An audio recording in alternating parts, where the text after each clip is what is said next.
Viewers, good morning, నమస్తే, నమస్కార్, ఆదాబ్ అర్సే. నా పేరు మొహమ్మద్ గౌస్. మీరు చూస్తున్నది ఐ న్యూస్. ఈరోజు ఇటీవల గుంటకల్లో జరుగుతున్న ఒక సంఘటన పైన మనం మీతో ఒక విషయాన్ని షేర్ చేసుకోవడానికి వచ్చాను నేను. విషయం ఏమిటంటే, ఇటీవల కాలంలో అంజుమన్ ఇస్లామియా ఎన్నికల గురించి కొన్ని సంఘటనలు జరుగుతున్నాయి. దాని మీద మీతో చర్చించుకోవాలని నేను ఈరోజు మీ ముందుకు వచ్చాను. విషయం ఏమిటంటే, అంజుమన్ ఎన్నికలు జరపమని గతం నుంచి కొన్ని ఆందోళనలు జరుగుతున్నాయి. ఈ అంజుమన్ అధ్యక్షులుగా ఉన్న జాఫర్ సాబ్, ఆయన ఆ పదవిలో వచ్చి రమారం 15 సంవత్సరాలు అవుతుంది. అయితే ఒక విషయం ఏమిటంటే, 15 years నుంచి ఆ అంజుమన్ ఇస్లామియాకు ఎటువంటి ఎన్నికలు జరపబడలేదు. ఈ విషయాన్ని ఎవరైనా ప్రస్తావిస్తే ఆయన కొన్ని మొండి వాదనలు, ఆయన నుంచి అడిగేవాళ్ళు కూడా కొన్ని మొండి వాదనలు, ఇలా ఒకరికొకరు ఒకరి మీద ఒకరు చెప్పుకుంటూ వాళ్ళ వ్యక్తిత్వాన్ని వీళ్ళ వ్యక్తిత్వాన్ని వాళ్ళు హననం చేసుకోవడం జరుగుతుంది.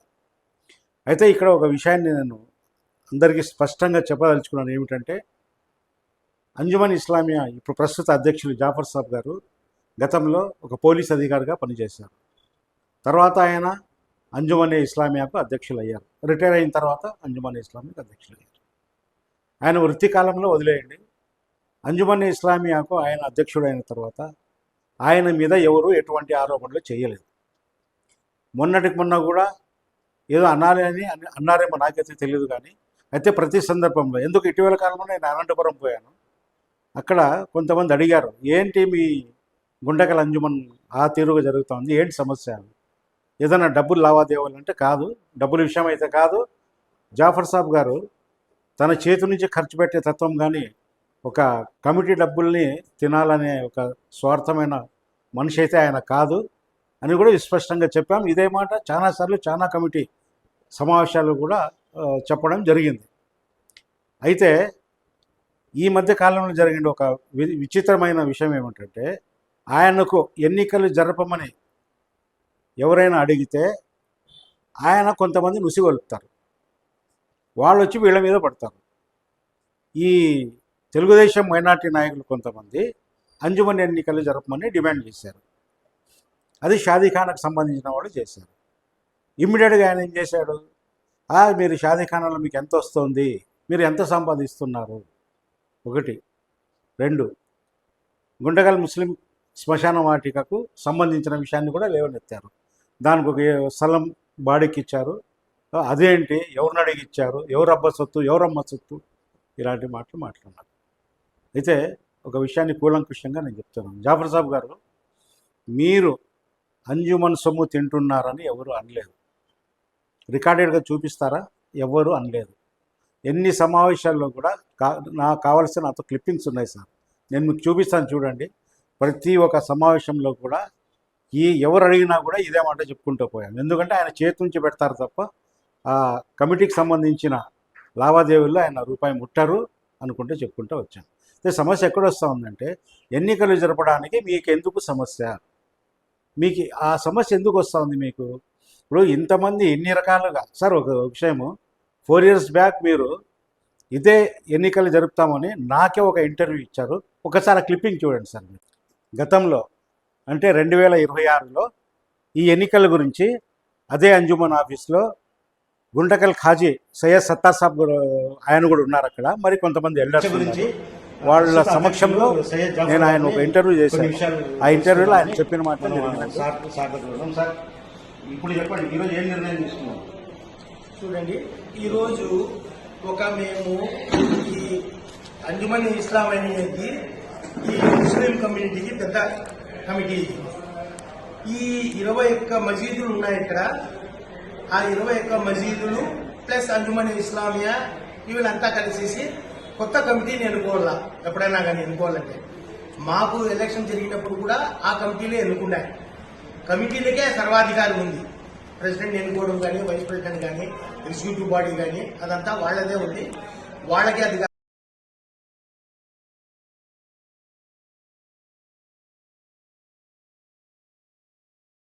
ఒక్క నిమిషము మధ్యలో వస్తున్నాను. ఇప్పుడు ఆయన ఏమన్నారని విన్నారా?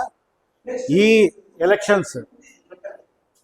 ఎలక్షన్స్ని కమిటీలు ఎన్నుకున్నాయన్నాడు, కానీ వక్బోర్డు ఎన్నుకుందని చెప్పలే. బాగా వినండి, మళ్ళీ ఇంకోసారి నేను ప్లే చేస్తాను చూడండి. కమిటీలు వినండి, మళ్ళీ ప్లే చేస్తాను నేను. మసీదు కమిటీలు నన్ను ఎన్నుకున్నాయి, ఒక ప్రాసెస్ ఉంటుంది, ఆ రకంగా నన్ను ఎన్నుకున్నాయి అని ఆయన అన్నారు. వినండి ఇంకోసారి. కానీ అదంతా వాళ్ళదే ఉంది, వాళ్ళకే అధికారం ఉంది. నెక్స్ట్ దీనికి ఎలిజిబుల్ క్యాండిడేట్ అంటే ఉంది, ఇది చెప్పాను కదా, కమిటీ మెంబర్ కావాలా, రాజకీయ సంబంధం లేకుండా ఉండాలా, ఒక కాంట్రాక్ట్ క్యారెక్టర్ మంచిగా ఉండాలా, మంచిగా ఉండాలా, ఇది అన్ని మంది నడపగలిగే కెపాసిటీ ఉండాలి. అంతే, అదే డిగ్రీలు ఏం లేదు, షరియత్ అనేది కావాలా. ఈ విషయంలో మొన్న ఒక 6 కమిటీలు కూడా మాకు మెమరాండం ఇవ్వడం జరిగింది. వాళ్ళు కూడా ఇదే సార్ మీరు దిగిపోతున్నారు, నో ప్రాబ్లం, వచ్చే వాళ్ళకి ఎవరైనా ఉంటే మంచి వాళ్లకు వచ్చేటట్లా మీరు మీ వంతు కృషి చేయండి అన్నారు. తప్పక చేస్తామా అని మాట ఇచ్చారు మా నజరా గారు. అదే విధంగా వాళ్ళకి ఇన్ఫార్మ్ చేశాము, ఈ విధంగా ఉంది. సో బయట వాళ్ళు కూడా అదే అడుగుతున్నారు, మీ కమిటీలు మీరు ఎన్నుకునే వాళ్ళు కాబట్టి మీరు కూడా దయచేసి దీనికి 1 సార్ మీకేం ఒత్తిళ్లు రావు, వచ్చినా 1-2 వస్తే అది మీ ఇష్టము, మీ కమిటీలో కూర్చొని డిస్కస్ చేసుకోండి. మీ కమిటీ నుంచి ఎవరైనా eligible candidate, president, vice president, secretary, joint secretary, treasurer, joint secretary, ఈ పోస్ట్ మెయిన్, దీనికి ఎవరైనా ఎలిజిబిలిటీ. ఇది బుజుర్గోల్ పార్టీ అంటారు కమిటీ అంటే. ఎందుకంటే మైనర్ పిల్లలు వాళ్ళవి వీళ్ళవి కొత్తగా పెళ్ళైనవి వాళ్ళ ఇష్యూస్ వస్తాయి, ఫ్యామిలీ ఇష్యూస్, ఫ్యామిలీ కౌన్సిలింగ్ అనేది జరగాల. ఒక యూత్ కూర్చుంటాడు, ఇంకొకరు ఎవరైనా రాజకీయాలు వాళ్ళ బిహేవియర్ వేరేగా ఉంటుంది, వాళ్ళు చెప్పుకోలేకపోతారు సమస్యలు. సో అట్లా కాకుండా పెద్ద మనుషులు ఉంటారు, ఇట్లా వాళ్ళు పెద్ద మనుషులు కూర్చున్నారు, వాళ్ళ దగ్గర వాళ్ళ కూతురు వయసు 12 వయసు ఉంటుంది, వాళ్ళు చెప్తారు, వీళ్ళు వింటారు, న్యాయం జరుగుతుంది. ఈ విధంగా అందుకోసం వాళ్ళకు కూడా చెప్పాం, మంచి వాళ్ళు అనుకోండి, మీరు ఏమి రాకండి, వీళ్ళు ఎకరపేళ్ల పద్ధతి సంస్కారం పక్కన పెట్టేది, అది కాదండి, అది బైలాస్ వ్యతిరేకము, రూల్స్కే వ్యతిరేకం, ఎక్కడ జరగదు. అది తీసుకుని వచ్చి అయిపోయింది, మీరు చేసేది అంటే అది ఇంకేమవుతుంది, అది అన్ని విధాలా ఇది. సో సంస్కారవంతంగానే చేస్తామన్నారు, అందరూ హ్యాపీగా ఫీల్ అయ్యారు. ఓకే, సార్ చెప్పారు, విన్నారు కదా. ఒక కమిటీ అంటే ఎలా ఉండాలి, దానికి సెక్రటరీ, జనరల్ సెక్రటరీ, క్యాషియర్, ఈ రకంగా ఒక కమిటీకి సంబంధించిన వ్యక్తులు ఎవరెవరు ఉండాలి అన్నీ సార్ చెప్పారు, విన్నారు కదా. ఇది 2022లో తీసామండి. ఆయన పక్కన గుండగల్ ఖాజీ సయ్యద్ సత్తార్ సాబ్ గారు ఆయన కూడా ఉన్నారు పక్కన. సో ఆ రోజు జరిగింది. ఆ రోజు ఏమన్నారంటే ఒక 4 కమిటీలు వచ్చాయి, వాళ్ళు తీసుకుంటాను, నేను స్క్రూటినీ చేస్తాను, స్క్రూటినీ చేసిన తర్వాత మనము 4 కమిటీలకు ఒక నోటీస్ మీరు చర్చించుకొని ఒకరు రాండి అని చెప్పాను నేను అని చెప్పారు. అక్కడికి ఆగిపోయింది అసలు. తర్వాత అడిగే వాళ్ళు అడుగుతూ ఉంటారు జనరల్గా కదా. అడిగితే ఒకసారి జరుపుదాం, ఇంకోసారి వక్బోర్డుకు రాశాను నేను, నాకు రిప్లై రాలేదు. సార్ మీ మాటలోనే అడుగుతాను నేను, వక్బోర్డుకు రాశాను అంటున్నారు కదా, ఇప్పుడు ఇంతకుముందు వీడియోలో ఏమన్నారు మీరు, ఆ మసీద్ కమిటీలు ఎన్నుకుంటాయి అన్నారు. సార్ ఒకటండి, మసీద్ కమిటీలు ఎన్నుకైన తర్వాత మీరు మీ లెటర్ ప్యాడ్లో ఈ నూతన కమిటీని ఈ రకంగా ఎన్నికయ్యి అని చెప్పి మీరు వక్బోర్డుకు మీరు పంపించేసి మీరు ఇది చేయొచ్చు కదా, ఎన్రోల్ చేయొచ్చు వాళ్ళకు, ఈ కమిటీ ఎన్నిక కాబడిందని చెప్పేసి మీరు చేయొచ్చు. కానీ మీరు చేయలేదు. ఎంతమంది ఎన్ని రకాలుగా చెప్పినా మీరు నిశ్శబ్దంగా ఉన్నారు తప్ప, ఎవరన్నా మీకు ఎదురు ప్రశ్నిస్తే వాళ్ళని మీ లిస్టులో నుంచి తీసేశారు. అంటే గతంలో ఎవరినైతే మీరు పలకరించేవాళ్ళు, లేదంటే మీరు ఏదైనా కార్యక్రమాలు చేస్తే పిలిచేవాళ్ళు, వాళ్ళను మీరు టోటల్గా మాట్లాడడం బంద్ చేశారు. వాళ్ళలో నేను కూడా ఒకటి. ఎందుకంటే గతంలో ఏదైనా కార్యక్రమాలు జరిగితే నాకు మీరు వ్యక్తిగతంగా ఫోన్ చేసేవాళ్ళు, మీ వాళ్ళతో ఫోన్ చేయించేవాళ్ళు కాదు. కానీ 2-3 సార్లు నేను ప్రశ్నించినందుకు మీరు నాకు ఫోన్ చేయడం కూడా మానేశారు. గ్యార్మీకి పిలిచేవాళ్ళు, మీలాదున్నబీకి పిలిచేవాళ్ళు, ఏదైనా కార్యక్రమాలు జరిగితే మీరే వ్యక్తిగతంగా నాకు ఫోన్ చేసి పిలిచేవాళ్ళు, తర్వాత బంద్ చేశారు. సో ఇది నేను ఒక విషయం చెప్తున్నాను మీకు. మీరు ఒక డిఎస్పీగా రిటైర్ అయ్యారు సార్. ఒక డిఎస్పీ అంటే అండి ఒక డివిజన్కు సింహం లాంటి పదవి అది. ఆ పదవిలో ఉండి మీకు అన్నీ తెలుసు, చట్టం తెలుసు, ప్రతి ఒక్క విషయం తెలుసు, తర్వాత దేవుని దైవాల షరియత్ గురించి కూడా మీకు నాలెడ్జ్ ఉంది. ఇవన్నీ తెలుసుకొని మీరు సార్ ఇంతమంది ఇన్ని రకాలుగా చెప్తుంటే ఇది మీకు అవసరం ఏం సార్? నాకు చెప్పండి ఒక విషయం. మీకు అవసరమా? గతంలో నేను అహ్మద్ బాషా ఒకసారి మీకు ఒక ఫోన్లో మాట్లాడాను.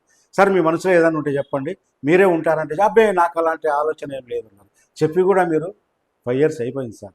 అంటే అప్పటి నుంచి నాకు ఆలోచన లేదు అన్నారు, కానీ ఎన్నికలు జరపలేదు, కానీ మీరే ఉన్నారు. ఇది నేను ముఖాముఖిగా మాట్లాడింది సార్. సార్ ఒకటి చెప్తాను వినండి. మీరు గౌరవనీయ వృత్తి నుంచి రిటైర్ అయ్యారు.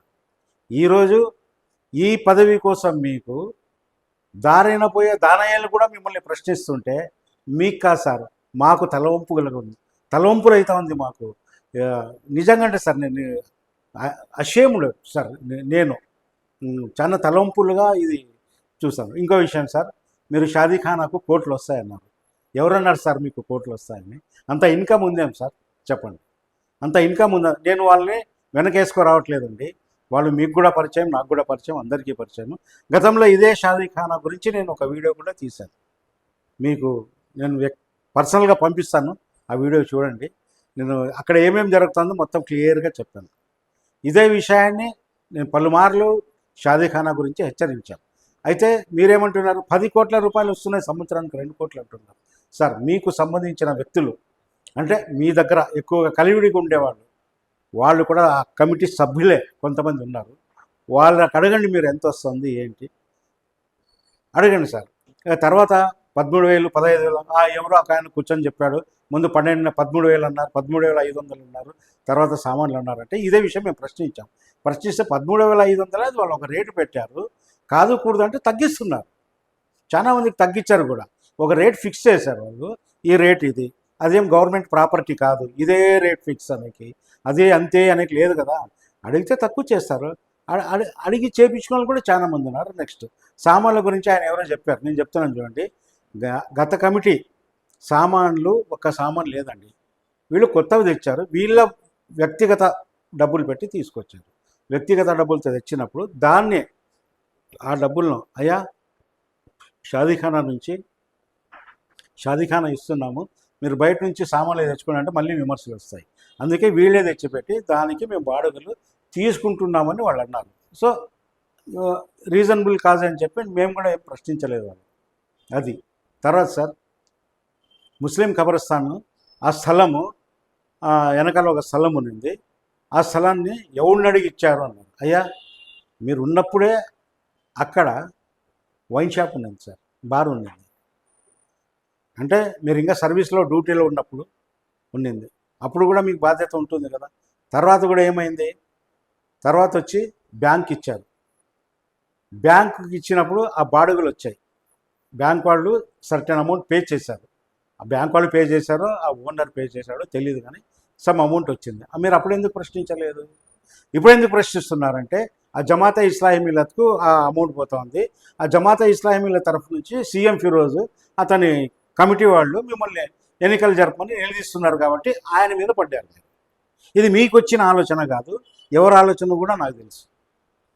కల్పించినవి మీరు చెప్తున్నారు సార్, మీ మనసుకు రాలేదు, మీకు ఆ వ్యక్తిత్వం లేదు. నేను డైరెక్ట్ చెప్తున్నా, మీకు ఆలోచనలు రావు, మీకు ఆ వ్యక్తిత్వం లేదు. నేను చూడంగా మీరు ఎవరిని వ్యక్తిగతంగా దూషించలేదు. నేను వినంగా మిమ్మల్ని ఎవరు వ్యక్తిగతంగా దూషించలేదు సార్. నేను గర్వంగా చెప్తాను ఈ మాట మీకు. నేను ఏదో మిమ్మల్ని పొగుడుతున్నానని కాదు. నలుగురిలో కూర్చుంటే జాఫర్ సాబ్ ఎలాంటి వారంటే చాలా మంచి వ్యక్తి ఆయన.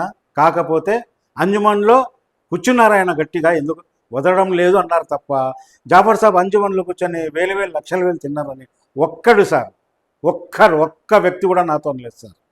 నాతోనే కాదండి, ఎవరు ఎక్కడా కూడా ఎవరు అనలేదు. కానీ మీరు కొంతమంది వ్యక్తులు చూడండి సార్, గుంటకల్లో ఉండే ప్రముఖ వ్యక్తుల్లో మీ పేరు కూడా ఒకటి వస్తుంది. గుంటకల్లో ఎవరెవరయ్యా అంటే ఫలానా అంటూ ఆ జాఫర్ సాబ్ అని ఉన్నారా ఆయన అని చెప్పు, ఈ రకంగా మీ పేరు కూడా ఒక పేరు వస్తుంది. అయితే ఈ పేరుని మీకంతకు మీరే ఒక డ్యామేజ్ చేసుకుంటున్నారు. ఇప్పుడు ఒకటి చూడండి సార్, కొద్ది రోజులు చేశారు, 10 ఏళ్ళు 12 ఏళ్ళు 13 ఏళ్ళు చేశారు, వదిలేయండి. మీకు అవసరం లేనిది అది వదిలేసేయండి. ఇప్పుడు అది చేస్తాం అంటున్నారు, ఎంత చేస్తారో చూద్దాం. మీరు ఉంటారు, మేము ఉంటాం, అంతా ఉంటాం, ఊరు ఉంటుంది, ఊర్లో జనాలు ఉంటారు, వీళ్ళందరూ ఉంటారు, వీళ్ళంతా చూస్తారు కదా. ఇప్పుడు అలా కాకుండా నేను ఎన్నికలు జరుపుతాను, నేను వక్బోర్డుకి, మీరు ఇప్పుడు క్లిప్పింగ్లో ఉంది కమిటీలు ఎన్నుకుంటాయి అని కదా, మసీదు కమిటీలు ఎన్నుకుంటాయన్నారు. మసీదు కమిటీ ఎన్నుకుంటారు, ఒక ప్యానెల్ ఉంటుంది. దానికి ముందస్తుగా మీరేం చేయాలి, మీరు మీ కమిటీ రిజైన్ చేయాలి సార్. అది ఒక ఎన్నికల ప్రొఫార్మా. అది మీ పాత కమిటీ రాజీనామా చేసి కొత్త కమిటీ ఎన్నికలు జరపాలి. అది ఎవరు జరపాలి? మసీదుల్లో ఎవరు అండర్లో జరపాలి? ఖాజీల అండర్లో జరపాలి. అప్పుడు నూతన కమిటీ వస్తుంది. మీరు అక్కడ కూర్చొని ఎన్నికలు జరుగుతానంటే ఎవడు వస్తాడు చెప్పండి? చెప్పండి, ఎవరు వస్తారు? ఎవరు రారు. ఎందుకు రారు? అలా అయిపోయింది అక్కడ. ఆ వాతావరణాన్ని మీరే క్రియేట్ చేశారు. మీరు సగౌరవంగా ఒక ప్రెస్ మీట్ పెట్టి మొత్తం విలేకరుని పిలిచి, ఊర్లో ఎల్డర్స్ని పిలిచి, మీ కమిటీ వాళ్ళు కాదు నేను అంటూ ఉండేది, ఎల్డర్స్ని పిలిచి, కొన్ని కమిటీని పిలిచి, అయ్యా ఎన్నికలు జరుపుతాం, మీరంతా నాకు సహకరించండి. ఇన్ని రోజులు నేను శాయశక్తుల అంజుమన్కు కృషి చేశాను. పాత బిల్డింగ్లో ఉన్నది, కొత్త బిల్డింగ్ కట్టాను. కొన్ని కట్టాము, మీ వాళ్ళు మా కమిటీ వచ్చిన తర్వాత కొత్త బిల్డింగ్ కట్టాము. నా చేతనైనంత నేను చేశాను. ఇక నాకు కూడా ఇక ఎక్కువ నేను సర్వీస్ చేయలేకపోతున్నాను, నాకు వ్యక్తిగత పనులు ఉన్నాయి. ఈ రకంగా చెప్పి మీరు తప్పుకోవచ్చు. కానీ మీరు తప్పుకోవట్లేదు సార్. మీకెందుకో అండి, మీకు ఎవరైనా చెప్పిస్తున్నారో లేదా మీ మనసుకు మీరే అని అంటున్నారో కానీ ఇది మీకు చాలా ఎవరో కానీ సైడ్ ట్రాక్స్ మీకు పట్టిస్తున్నారు. కాబట్టి మీరు దయచేసి వాళ్ళు అన్నారని వాళ్ళ మీద, ఇప్పుడు చూడండి, మొన్న మీరేదో అన్నారా అని నిన్న ఎవరో చెప్పారు, అది మీడియాకి వచ్చింది. ఇది ఏమవుతుందండి సార్, ఇలాగే చెప్పుకుంటూ పోతే ఒకరి మీద ఒకరు ఒక 10 మంది చెప్తారు. నానా కంపు అయిపోయి గతం నుంచి మీరు ఏ రకంగా ఏ రెస్పెక్ట్గా మీరు అంజుమన్ను తయారు చేసి పెట్టారో ఆ అంజుమన్ రెస్పెక్ట్ పోతుంది సార్. ఈ రకంగా ప్రతి ఒక్కరు చెప్పుకుంటూ పోతే. ఇంకోసారి మీరు ఆ స్థలం డబ్బులు ఎక్కడ పోతున్నాయన్నారు. ఇస్లాహీ మిల్లతోళ్లతో పూర్తి లెక్కచారం ఉంది. ఒక చిన్న విషయం మీకు చెప్తాను సార్. సంవత్సరానికి 2 సార్లు క్లీన్ చేస్తారు వాళ్ళు, మీకు కూడా తెలుసు. ఇంతవరకు అంజుమన్ ఇస్లామియా ముస్లిం ఖబరస్థాన్ క్లీనింగ్కు కానివ్వండి, అక్కడ ఏదైనా పనులు చేయడానికి ₹1 ఇచ్చిందా సార్? మాకేం సంబంధం లేదు అని అనకండి. ఎందుకంటే వాళ్ళ లెటర్ ప్యాడ్లో డైరెక్ట్గా ఉంది affiliated to Anjuman Islamia Guntakal. So మీరు ₹1 ఇవ్వలేదు. సరే, ఇప్పుడు ఈ సమయంలో సార్ ఒక లేబర్ ఎంతకు వస్తాడండి? 800-900 తక్కువ లేకుండా ఎవరు రావట్లేదు. 10 మందిని పెట్టి వాళ్ళు క్లీన్ చేపిస్తున్నారు. అంటే ఒక రోజుకి 8,000-9,000 ఖర్చు వస్తుంది. 3 రోజులు 4 రోజులు ఆడ వర్క్ జరుగుతుంది. శ్మశానం ఒక రోజుకి ఏం క్లీన్ అవ్వదు. అంత చెత్త చెదారం క్లీన్ చేయాలంటే ఒక 4-5 డేస్ పడుతుంది. లెక్కేసుకుంటే కూడా 50,000 అవుతుంది. ఇట్లా సంవత్సరానికి ₹1,00,000 ఖర్చు ఉంది. ఎవరు ఇస్తున్నారు? వీళ్ళు ఎవరితోనైనా చందాలు ఇప్పించుకుంటున్నారో లేదు. సో వీళ్ళు ఆ రెంటల్కి వచ్చే డబ్బు గతంలో ఎట్లా చేశారంటే, గతంలో తక్కువ ఉన్నాయి కూలీలు, 200, 300, 400కి వచ్చేవాళ్ళు. వాళ్ళు ఇచ్చిన డబ్బులతో మేనేజ్ చేశారు. ఇప్పుడు కూలీలు ఎక్కువ అయిపోయాయి. ఇంకోటి, అక్కడేదో పేకాటకో ఇంకో దానికో ఇవ్వలేదండి. ఒక ముస్లిం సమాజానికి చెందిన వ్యక్తి, అయ్యా కొద్దిగా స్థలం నాకు కావాలి వెనకాల ఇచ్చారు, వద్దా ఖాళీ చేపిద్దాం. అదేమి రిజిస్టర్ అమ్మలేదు కదా, ఖాళీ చేపిద్దాం అంతా కలిసి. అయ్యా మీకు ఒక 3 నెలలు టైం ఇస్తాము, దయచేసి ఈ స్థలాన్ని ఖాళీ చేయండి అంటే ఏమవుతుంది చూడండి. ఒక 5 ఏళ్ళు కూడా కాలేదు, అక్కడంతా గ్రౌండ్ క్లీన్ చేసి, అప్పట్లో గ్రౌండ్ క్లీన్ చేసి ఇస్తే ఈరోజు చూడండి ఒక్క చోట 1 ఇంచు స్థలం ఖాళీ ఉందేమో చూడండి మీరు అక్కడ ఏ రకంగా సమాధుల నిర్మాణం జరిగిందో చూడండి. అది కూడా అయిపోతుంది సార్, ఆ స్థలం కూడా వెళ్ళిపోతుంది తర్వాత. సో మీరు ఈ రకంగా చెప్తున్నారు, నేను చాలా చేశాను అంటారు. ఒక చిన్న మీకు ఒక విషయం అడుగుతాను నేను. అరబిక్ హై స్కూల్, దాన్ని మనం మీరు కూడా దాంట్లో కమిటీలో గతంలో ఉన్నారు, దాన్ని ఏ రకంగా మనం అభివృద్ధి చేస్తారు? ఎప్పుడైనా అంజుమన్ ఇస్లామీ ఆలోచన చేసిందా? ఆ కమిటీ వాళ్ళు ఉన్నారు, వాళ్ళని మీరు కలుపుకొని ఎప్పుడైనా ఆలోచన చేశారా? 2 జూనియర్ కాలేజ్ ఎప్పుడైనా మాట్లాడారా? సరే పోనీ ఒక సూటి ప్రశ్న అడుగుతాను సార్, మీకు ఎక్కువ నేను మాట్లాడను. బాయ్స్ హాస్టల్కు గుంటకల్ నుంచి ఒక కమిటీ లెటర్ పోయింది, తర్వాతే అది ప్రభుత్వం హ్యాండ్ ఓవర్ చేసుకుంది. అంటే మైనార్టీకి చెందిన ఏదైనా స్థలాన్ని తీసుకోవాలంటే వాళ్ళకి చెందిన సంస్థకు ఒక పర్మిషన్ కావాలి. అది అడిగారు, ఒక లెటర్ పోయింది. ఎవరి ద్వారా పోయిందంటే ఉత్తరం చెప్పండి, మరి తీసి చూపించమంటే కూడా చూపిస్తాం.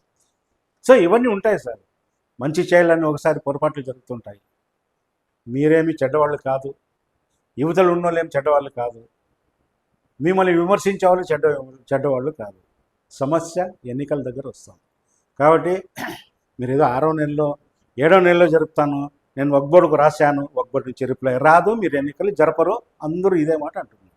సో దాన్ని వదిలేసి ఆ ఉండే 22, 23 ఎన్ని మసీదుల కమిటీలు ఉన్నాయో తక్షణం కాల్ ఫార్ చేసి ఫస్ట్ మీరు రిజైన్ చేసి, మీ కమిటీ రిజైన్ చేసి, లేదా మీరు ఉండండి పోనీ అలాగే అనుకుందాం లేండి. మీరెవరు అంటారు మళ్ళీ తర్వాత నన్ను రాజీనామా చేయడానికి, మీరెవరు అంటారు, నేను ఆ మాట అన్ను. సరే మీరు ఇట్లే ఉండి ఇమ్మీడియట్గా మసీదుల్ని పిలిచి ఎన్నికలు జరిపిస్తే సార్ మిమ్మల్ని సగౌరవంగా మీ ఇంటి వరకు బ్యాండ్ బాజాలతో మీకు వీడుకోలు పలుకుతారు సార్. నిజంగా చెప్తున్నా, ఇదేదో అమ్మా ఈయన పోయాడని అని కాదండి. ఒక గౌరవంతో, ఒక ఆప్యాయతతో మీకు వీడుకోలు పలుకుతారు. ఆ సర్కామ్స్టెన్స్ కూడా ఉంది సార్ ఇక్కడ. అయితే ఎవరో మాటలు విని మీరు ఈ రకంగా దయచేసి మీరు వేరే రకంగా అర్థం చేసుకోకుండా ఒకసారి ఆలోచన చేయండి. నేను మీకు 40 ఏళ్ళ నుంచి తెలుసు సార్. మీరు ఎస్ఐగా 1 టౌన్ 2లో కూడా చేస్తున్నప్పుడు కూడా నేను మీ దగ్గరకు ఎక్కువసార్లు వచ్చేవాడిని. అప్పటి నుంచి మీరు తెలుసు. అంజుమన్ అధ్యక్షులైన తర్వాత కూడా మీరు నాకు తెలుసు. నేను ఉండింది వాస్తవంగా ఒక మీడియా ప్రతినిధిగా నేను మాట్లాడతాను అంతే తప్ప నాకు మీ మీద కోపం లేదు, లేదా అంజుమన్లో నేను ఎప్పుడు మెంబర్ అవుతానని కూడా అడగలేదు. నేను ఎవరికే కోరలేదు కూడా. నేను ఏ కమిటీలో లేను కూడా. నాకు అవసరం లేదు అది. మీరు ఏదైనా పిలిస్తే సోషల్ సర్వీస్ మీ తరపున చేస్తాను, ఇంకో కమిటీ పిలిస్తే వాళ్ళకు చేస్తాను. ఎవరు పిలిచినా మన కమ్యూనిటీ కోసం నేను సోషల్ సర్వీస్ చేయడానికి సిద్ధం. దయచేసి ఒకసారి మీరు ఆలోచన చేసి, వాళ్ళకు కోట్లు వస్తున్నాయి, ఈ ఖబరస్థాన్ డబ్బులు ఏమయ్యాయి, దానికి అది కాదు సమస్య. ఎన్నికలు కాబట్టి ఎన్నికలపై దృష్టి సారిస్తారని ఇంకోసారి మీకు సవినయంగా నేను మనవి చేసుకుంటూ, ఎవరైనా ఏదన్నా అంటే సహృదయంతో స్వీకరించండి సార్. దాన్ని విమర్శగా చూడకండి. ఎందుకంటే చెప్పేవాళ్ళు చాలా చెప్తుంటారు.